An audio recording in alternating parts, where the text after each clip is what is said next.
Assalamualaikum warahmatullahi wabarakatuh. Alhamdulillahirabbil alamin wa bihi nasta'inu ala umuri dunya waddin. Wassalatu wassalamu ala asyrafil anbiya wa mursalin sayyidina Muhammadin wa ala alihi wa sahbihi ajmain. Amma ba'du. Salam sejahtera untuk kita semua. Perkenalkan, nama saya Mu'alifah dari kelompok 2. Pada kesempatan ini saya ingin menjelaskan paper yang sudah kami susun, yaitu pendidikan inklusif strategi e-learning pada mahasiswa difabel yang dalam hal ini tunanetra dan tunarungu.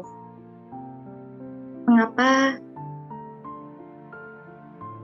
saya dan teman-teman mengambil ini? Kalau kita lihat dari latar belakang, ini sudah kami susun secara rapi bahwa pandemi COVID menyebabkan semua pembelajaran itu beralih kepada online, dan satu-satunya sarana untuk terus melakukan pembelajaran yaitu dengan pembelajaran online itu sendiri.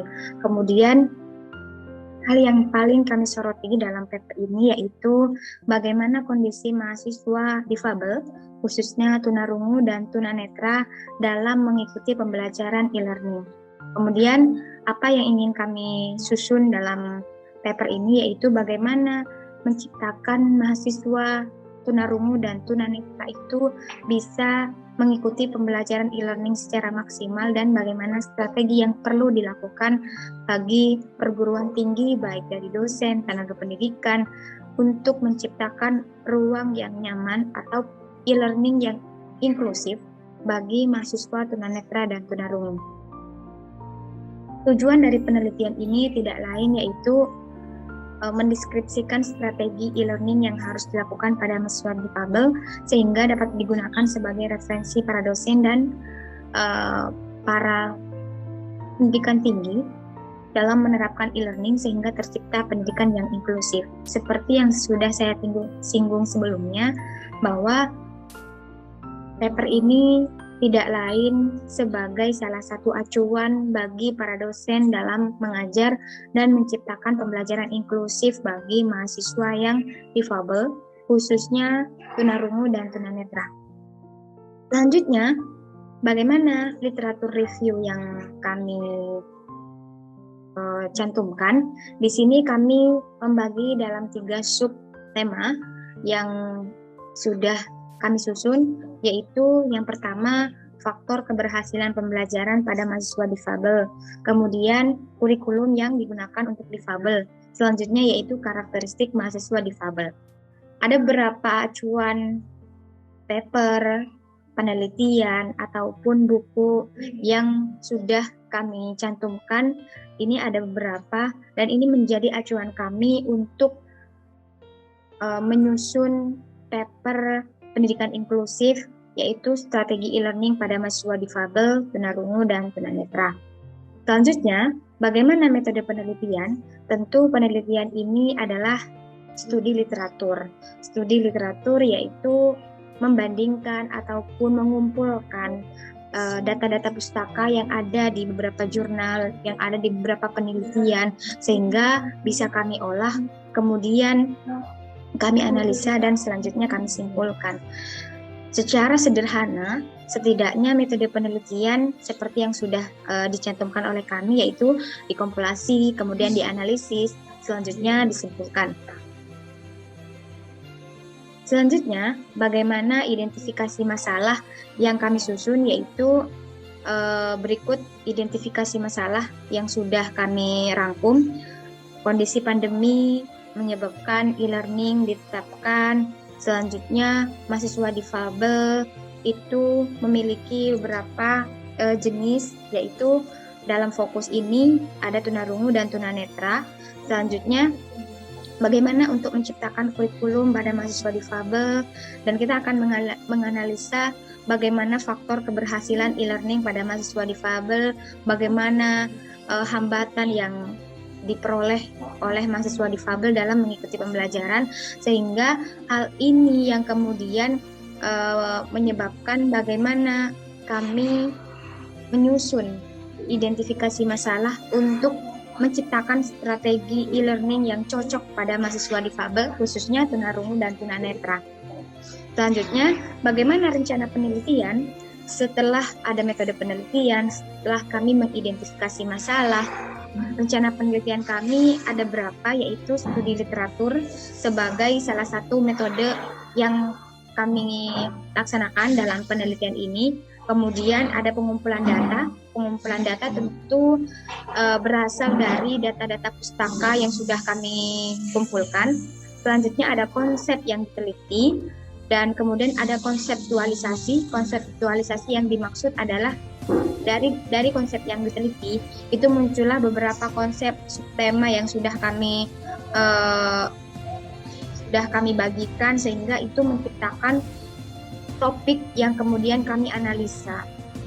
Dari topik yang kami analisa tersebut ada refleksi dan rekomendasi yang bisa dilakukan atau bisa dijadikan cerminan bagi para dosen untuk menerapkan e-learning pada mahasiswa difabel, khususnya tunarungu dan tunanetra.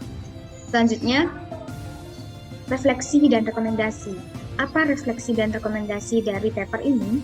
Yaitu tidak lain adalah pandemi yang melanda seluruh dunia ini mengharuskan adanya terobosan baru dalam pembelajaran e-learning, khususnya bagi mahasiswa tunanetra dan tunarungu. Seperti yang kita ketahui bahwa mahasiswa tunarungu dan tunanetra itu memiliki kebutuhan khusus dibandingkan dengan mahasiswa pada lainnya. Sehingga strategi pembelajaran, kemudian kurikulum yang diberikan kepada mereka yang ikut serta dalam kegiatan e-learning harus juga bisa memaksimalkan ataupun bisa dimaksimalkan agar mereka memiliki pemahaman yang sama, artinya memiliki arah pemahaman yang sama dengan teman-teman mahasiswa dalam tanda kutip pada umumnya yang tidak mengalami tunanetra dan tunarungu. Dari sinilah kemudian ada beberapa rekomendasi, yaitu perlu strategi yang harus dilakukan oleh dosen untuk menciptakan pembelajaran inklusif.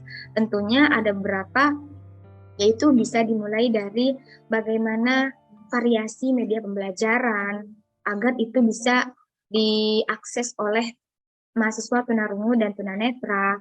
Kemudian ada juga hal-hal yang harus dilakukan bagaimana orang-orang terdekat bagi mahasiswa tunarungu dan tunanetra itu ikut serta dalam memberikan support system bagi mahasiswa difabel agar mengikuti pembelajaran dengan nyaman sehingga dia bisa memahami dengan segala keterbatasan yang dia miliki. Tidak hanya itu, hal-hal yang bersifat teknis seperti laptop, jaringan internet, kemudian keperluan-keperluan lainnya yang sangat diperlukan oleh mahasiswa dalam mengikuti pembelajaran e-learning. Mohon maaf, maksud saya dalam mengikuti e-learning harus diberikan secara utuh, harus dilihat bagaimana kesiapannya, bagaimana kemudian apakah sudah layak atau tidak, apakah sudah memadai atau tidak, sehingga para mahasiswa yang mengikuti e-learning itu benar-benar memaksimalkan momen di mana ketika ia mengikuti pembelajaran, sehingga ada kerjasama meskipun itu secara tidak terencana antara dosen dan mahasiswa dalam melakukan kegiatan e-learning itu sendiri.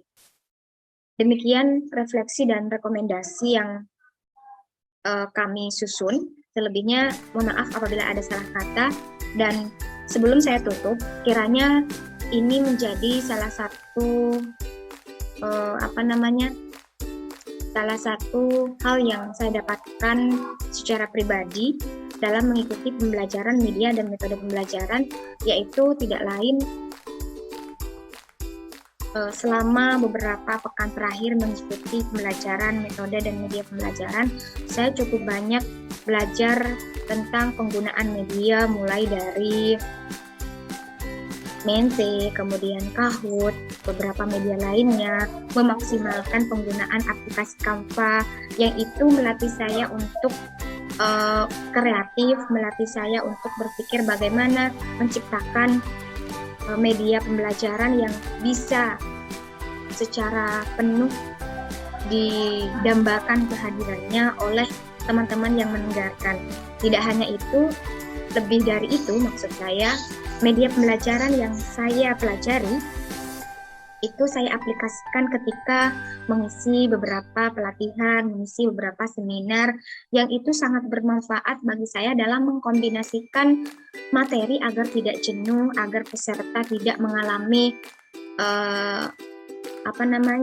Zoom, bosan karena Zoom yang berkepanjangan, sehingga dalam hal ini menurut saya tercipta diskusi yang menarik, tercipta diskusi yang menyenangkan, dan salah satunya dicapai oleh media pembelajaran yang beragam.